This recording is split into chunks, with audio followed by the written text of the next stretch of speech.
धाकड़ खबर, बेखौफजुमा बेबाक अंदाज। धाकड़ खबर में आपका स्वागत है। मैं आपके साथ हूं अकरम रईस खान। वक्त चीन से तनातनी का है, पाकिस्तान से पहले से ही तनातनी चल रही है। तो क्या ऐसे में हमारी जो फौज है वो मजबूत नहीं होनी चाहिए? और अगर उनमें कुछ खामियां हैं, कमियां हैं, क्या उनको दूर नहीं किया जाना चाहिए? क्या अगर वहां पे लोगों की कमी है तो उनको क्या पूरी तरह से भर्ती करके व्यवस्थित रूप से सुचारू नहीं किया जाना चाहिए?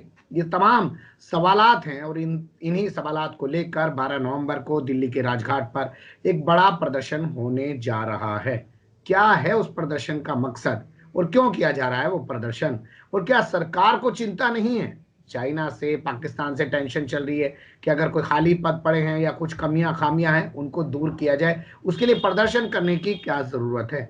इन्हीं सारे पहलुओं पर बात करने के लिए हमारे साथ स्काइप के जरिए जुड़ रहे हैं रणबीर सिंह जी, जो सीआरपीएफ के रिटायर्ड अधिकारी हैं और लंबे अरसे से सीआरपीएफ, पैरामिलिट्री फोर्सेस जितने हैं उनके अधिकारों की लड़ाई लड़ते रहते हैं। इनका संगठन आए दिन जंतर मंतर पे प्रोटेस्ट भी करता रहता है। हालांकि आजकल कोरोना है तो उस वजह से ये नहीं कर रहे हैं, लेकिन अब इन्होंने मैदान में उतरने का निश्चय कर लिया और इस बार जगह चुनी है राजघाट। तो इन्हीं से पूछते हैं कि क्या है आपका ये प्रोटेस्ट और क्यों आप ये प्रोटेस्ट कर रहे हैं?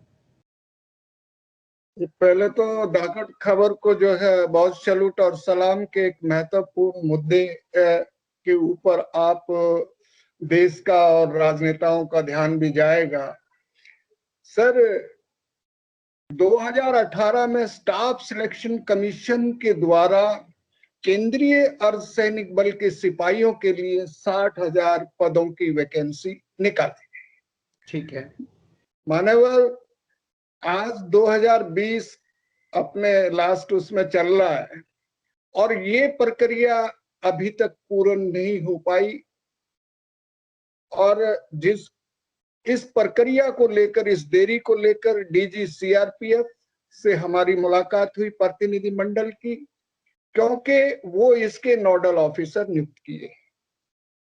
प्रधानमंत्री जी को जब हमने 8 अक्टूबर को चिट्ठी लिखी तो उन्होंने संज्ञान लेते हुए एसएससी स्टाफ सिलेक्शन कमीशन को बोला गया। स्टाफ सिलेक्शन कमीशन ने अपना जो गले का वो हार है वो डीजी सीआरपी पे कर दिया। और जब डीजी सीआरपी की तरफ से आपको एक और महत्वपूर्ण जानकारी दें कि उनका हमारे पास जवाब आया कि भाई नोडल ऑफिसर तो बीएसएफ है, तो इनको यही नहीं पता कि नोडल ऑफिसर कौन है। और इस विषय को लेकर हमारी गृह राज्य मंत्री नित्यानंद राय से भी बात हुई। अब सवाल ये है कि चाइना जहां पे तनातनी चल रही है सरहदों पे, ये राष्ट्र की सुरक्षा का सवाल है। कोरोना के नाम पे राष्ट्र की सुरक्षा से खिलवाड़ मान्यवर नहीं होना चाहिए। आज 60,000 बच्चे जो कि अपने पूरे फिजिकल, मेडिकल सब एग्जाम पास कर चुके हैं, आखिरी प्रक्रिया है। और इसमें एक महत्वपूर्ण बात यह कि 85,000 मेडिकल फिट हो चुके हैं लड़के। 60,000 की वैकेंसी है सर। ठीक है। और गृह राज्य मंत्री ने हाल ही संसद में बयान दिया कि 1,11,000 वैकेंसी केंद्रीय अर्धसैनिक बलों में सिपाही के पद पे हैं जी। तो फिर 85,000 को आप ले लीजिए ना, 25,000 तो और आपने लेने हैं। तो इसमें तो कोई बड़े बजट की जरूरत नहीं, जहां बिहार में जाके 19 लाख रोजगार देने की बात करते हैं और जो कोरोना के नाम पे और सरहद के साथ ये सुरक्षा के साथ खिलवाड़ किया जा रहा है। इन्हीं मुद्दों को लेकर हम 12 नवंबर को महात्मा जो इस सदी के संत बापू की समाधि पर जा रहे हैं। जबकि हमने माननीय प्रधानमंत्री जी को, गृह मंत्री जी को भी चिट्ठी लिखी, हमने मेल भी की कि मान्यवर इस गंभीर मसले पे, क्योंकि ये देश के युवाओं का सवाल है। प्रधानमंत्री तो युवाओं की बात करते हैं लेकिन कोई बोलने वाला नहीं है सर, इसलिए हम कहाँ जाएं बापू के सिवाय। दो चीजें आपकी बात से निकलती हैं सर। एक तो आप एक रिटायर्ड, खुद एक फौजी हैं, सीआरपीएफ वालों को भी लोग फौजी कहते हैं, इसलिए मैं फौजी कहता हूं उनको भी, क्योंकि असल में बॉर्डर पे वही रहते हैं, आर्मी तो पीछे ही रहती है, तो असल सामना सीधा सीधा आप ही लोगों का होता है जितने भी पैरामिलिट्री वाले होते हैं। दो चीजें पर आपकी बात से निकल रही है। एक तरफ आप बॉर्डर को लेकर चिंतित हैं जो चाइना से तनातनी चल रही है, दूसरी तरफ आप कह रहे हैं कि युवा बेरोजगार है उसको रोजगार मिल जाएगा। तो दोनों चीजों को जरा क्लियर कीजिए, आपका असल मुद्दा है क्या? देखिए, ये बात बहुत लोगों ने हमसे पूछी कि भाई आप इस अलग अपनी लीग से हटकर आप कहाँ जा रहे हैं। मानव अर्ध सैनिक हूं, फौजी तो नहीं, आधा फौजी हम कह सकते हैं। ये जो 60,000 युवा या 85,000 मेडिकल फिट युवा जिनकी हम बात कर रहे हैं कि भाई इनको नियुक्ति पत्र दे सरकार, कल ने अर्ध सैनिक बलों के ये लोग हिस्सा बनेंगे और वो हमारे ही परिवार में का एक महत्वपूर्ण अंग होंगे।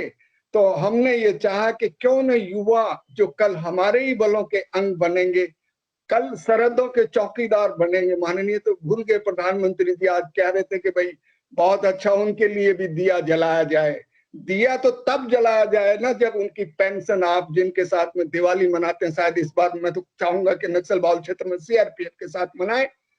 तो हम इस मुद्दे को लेकर आए कि भाई, और सर पूरे इंडिया से बच्चे आ रहे हैं, त्रिपुरा से लेके और जे&के भी आज मेरी बात हुई सर, बहुत बच्चे परेशान है। और अगर ये लोग भर्ती नहीं हुए, जो 3 साल लंबी प्रक्रिया है सर, 2/3 से ज्यादा बच्चे ओवर एज हो जाएंगे सर। तो वो बच्चे कहाँ जाएंगे सर? बहुत मतलब बच्चे रो रहे हैं जिनके पास जेब में पैसे नहीं है सर, और वो कह रहे हैं सर हम आए तो लेकिन हमारे पास किराया नहीं सर। तो माननीय प्रधानमंत्री तक आपके चैनल से आवाज तो जानी चाहिए धाकड़ न्यूज की। जी, क्या आपको लगता है माननीय प्रधानमंत्री को इस बारे में जानकारी नहीं है, उनको कोई इल्म नहीं है?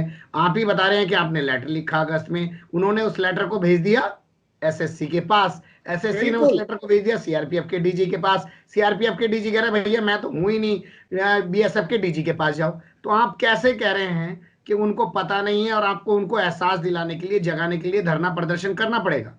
नहीं, देखिए प्रधानमंत्री कार्यालय को बिल्कुल मालूम है, और ये जो है ये चिट्ठी गृह राज्य मंत्री और गृह मंत्री और सबको दी गई है, इवन पुलिस प्रशासन को भी, पुलिस कमिश्नर को भी, होम सेक्रेटरी को भी, और सबको मालूम है। अभी हमारी होम सेक्रेटरी कार्यालय में भी बात हुई आपके माध्यम से, हमारी 3 दिन पहले जो है ना अपने अमित शाह जी के पीए साहब से भी बात हुई कि भाई हमें आप बुलाइए ताकि इस ये जो गंभीर मसला है और अर्धसैनिक बलों के और भी मसले हैं तो उनके ऊपर चर्चा हो सके।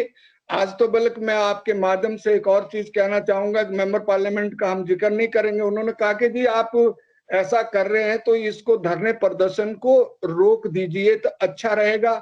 हमने कहा सर धरना प्रदर्शन तो तय तिथि 12 नवंबर को होगा ही।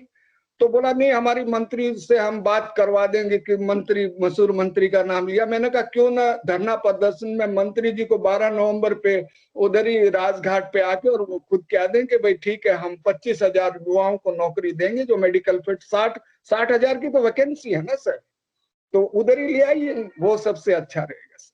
जी, क्या आप देश को बदनाम नहीं कर रहे हैं, देश के खिलाफ साजिश नहीं कर रहे हैं? चाइना के टीवी चैनल, अखबार वाले इस खबर को कैसे दिखाएंगे कि सरकार में जो है भर्ती नहीं कर रही है और वहां पे युवा कह रहे हैं वो फौज में भर्ती होना चाहते हैं, यानी कि इंडिया की फौज जो है वो कमजोर है, उसके पास पूरी ताकत नहीं है? आप गलत मैसेज नहीं दे रहे हैं?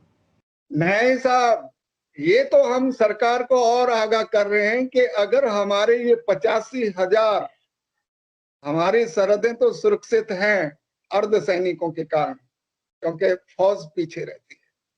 तो ये तो हम तो और उनका जो है ना वो कह रहे हैं कि भाई जितने 80,000 अगर जवान आईटीबीपी को दे दीजिए, जो बर्फीले हिमालय में लद्दाख से अरुणाचल प्रदेश तक चाइना का भूभाग जहां लगता है, देखिए ना कैसे ड्रैगन हड़बड़ाएगा।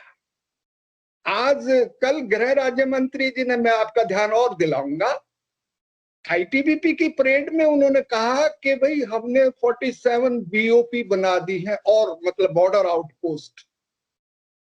सर 47 नहीं, कम से कम 300 बीओपी की जरूरत है, और कम से कम भी 100 नई बटालियन।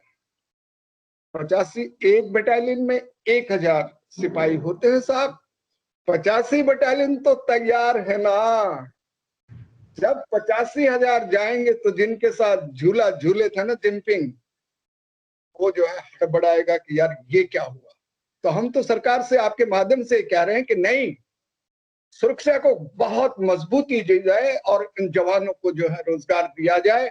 और अगर सरकार ऐसा करती है तो ये दिवाली आप सरहद पे मनाएंगे, पूरे देश में दिवाली मनेगी कि ये एक बड़ी बात। दीपावली से ठीक 2 दिन पहले 14 तारीख की दीपावली है, 12 तारीख को आप राजघाट से प्रोटेस्ट कर रहे हैं। आपको उम्मीद है प्रधानमंत्री, देश के गृह मंत्री या रक्षा मंत्री कोई नोटिस लेगा, या जो दिल्ली में बैठा हुआ मीडिया है, तब तो बिहार चुनाव भी खत्म हो चुका होगा, हालांकि उस वक्त ये बात चल रही होगी कि किसकी सरकार बनेगी, कौन मुख्यमंत्री बनेगा, उन्हें नया काम मिल जाएगा, वहां पे फोकस करेंगे? देखिए, जो मीडिया का जो इतिहास जो पिछला रहा है,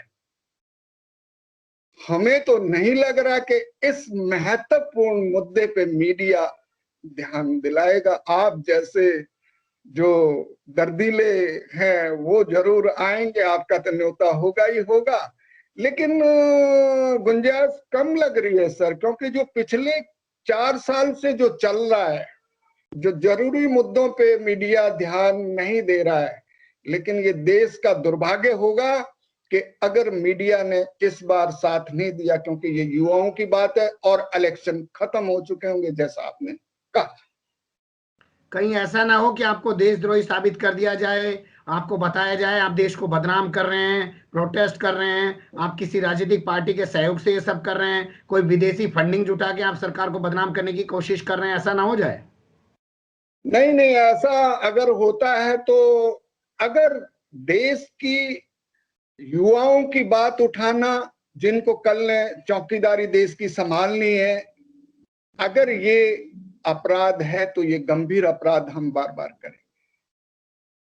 अर्धसैनिक हो और अर्धसैनिकों की आवाज बराबर हम पिछले 6-7 साल से, आज भी हमने ट्वीट किया जिसमें बहुत सारे सैकड़ों ट्वीट वो आगे लाइक और रिट्वीट। हम कह रहे हैं कि माननीय प्रधानमंत्री जी, आप अर्धसैनिक बलों के मसलों को सुलझाने के लिए कुछ जो जरूरी मुद्दे हैं, चाहे शहादत में भेदभाव होता है, जवानों की पेंशन नहीं है, अर्धसैनिक कल्याण बोर्ड नहीं है, हमारी दूर दराज में सर CGHS डिस्पेंसरी नहीं है, तो इन मुद्दों को लेकर कम से कम आप हमें भी बुलाएं ताकि हम आपको हकीकत बताएं।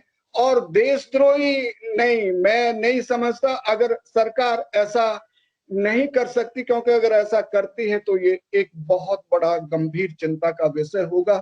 लेकिन हम तो यही है कि अपने लिए जिए तो क्या जिए, तो जी दिल जमाने के लिए आइए उन युवाओं की आवाज उठाएं जो आज बहुत बुरी कंडीशन में, और जिन्होंने पिछले 3 साल से मेहनत कर रहे हैं सर, लंबी प्रक्रिया हुई है, आप समझ सकते हैं। और ये 2015 वालों के साथ भी हुआ जब 5,000 जवान हमारे ओवर एज होकर चले गए। कोर्ट ने, इलाहाबाद हाई कोर्ट ने भी उनके फेवर में मुकदमा मतलब फैसला दिया, लेकिन सर उनको भी आज तक नहीं लिया। आपको लगता है सरकार सुनेगी या सरकार सुनती है? क्योंकि वो पुलवामा मामला भी कोई भूला नहीं है। क्या आपके CRPF के जवानों को शहीद का दर्जा मिल गया? सर बिल्कुल नहीं, शहादत में बहुत भेदभाव है। हमारे जवान बस एक बार आते हैं राजनेता के भाई शहीद हो गए और उनकी शहादत को भुला दिया जाता है सर, फिर कोई और नया शहीद हो जाता है। ट्वीट किया, एक ये नया ट्रेंड चल गया कि ट्वीट किया और चलते बने। सर आए दिन अर्धसैनिक बल के जवान शहीद हो रहे हैं सर। 34,000 जवान आजादी के बाद आज तक कोई बताए तो सही कि जो नक्सल बाहुल क्षेत्र में जो 76 CRPF के जवान शहीद हुए थे सर 2010 अप्रैल, सर कोई बताए कि वो किस अवस्था में है, उनकी विधवाएं जो हैं, उनकी माँ, उनके बच्चों की शादियां, उनकी शिक्षा दीक्षा कौन कराए, कोई बताए तो सही। नहीं सर, बिल्कुल नहीं, ऐसा नहीं होगा। चलिए, आपके हौसले को सलाम है। हम भी लोगों से अपील करेंगे कि 12 नवंबर को जो लोग प्रोटेस्ट कर रहे हैं, इसमें 2 चीजें निकल के आ रही। एक तो सीमा की चौकसी बढ़ेगी, चौकीदार हमारे पास मजबूत आएंगे, नहीं तो उनकी उम्र निकल जाएगी, वो ओवरएज हो जाएंगे। दूसरा, कम से कम जो लोग बेरोजगार हैं पिछले 3 साल से, तमाम जितने भी कंपटीशन है रिटर्न का, फिजिकल का, वो सब पास कर चुके हैं, मेडिकल का पास कर चुके हैं, उनको जॉब मिलने की कोशिश करेंगे आपसे। हम भी 12 नवंबर को वहां पहुंचेंगे। बहुत शुक्रिया हमारे साथ जुड़ने के लिए, हमें वक्त देने के लिए।